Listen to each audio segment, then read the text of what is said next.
आणि आता बातमी उत्तर भारतातून। इथे थंडीची लाट कायम आहे। राजधानी दिल्लीमध्ये आजचं तापमान 8 अंश सेल्सिअस नोंदवलं गेलंय। उत्तर भारतातील अनेक राज्यात आज पावसाचा अलर्टही देण्यात आलाय। दिल्ली, हरियाणा, हिमाचल प्रदेशमध्ये शाळांना सुट्टी देण्यात आली आहे। थंडीचा कडाका वाढलाय आणि त्यामुळे शाळांना 10 तारखेपर्यंत सुट्टी देण्यात आली आहे। या संदर्भातलाच घेतलेला आढावाही पाहूयात।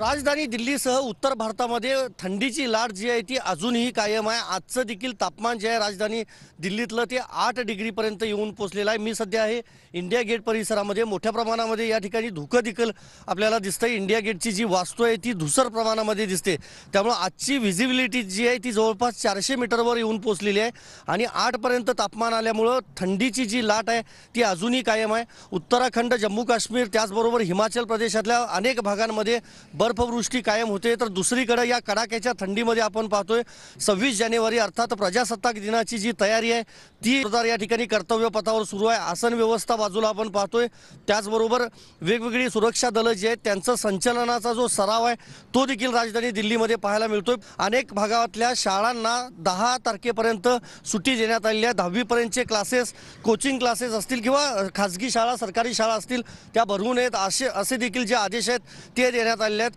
26 जानेवारीला फ्रान्सचे पंतप्रधान मॅक्रॉन हे यावेळेला प्रमुख पाहुणे आहेत, त्यामुळं कर्तव्य पथावर आतापासूनच ही सगळी तयारी सुरू आहे। मात्र कडाक्याच्या थंडीत देखील सगळ्या ज्या सुरक्षा यंत्रणा असतील, प्रशासनातले अधिकारी कर्मचारी असतील, हे काम करतानाचं चित्र जे आहे ते राजधानी दिल्लीत पाहायला मिळतंय।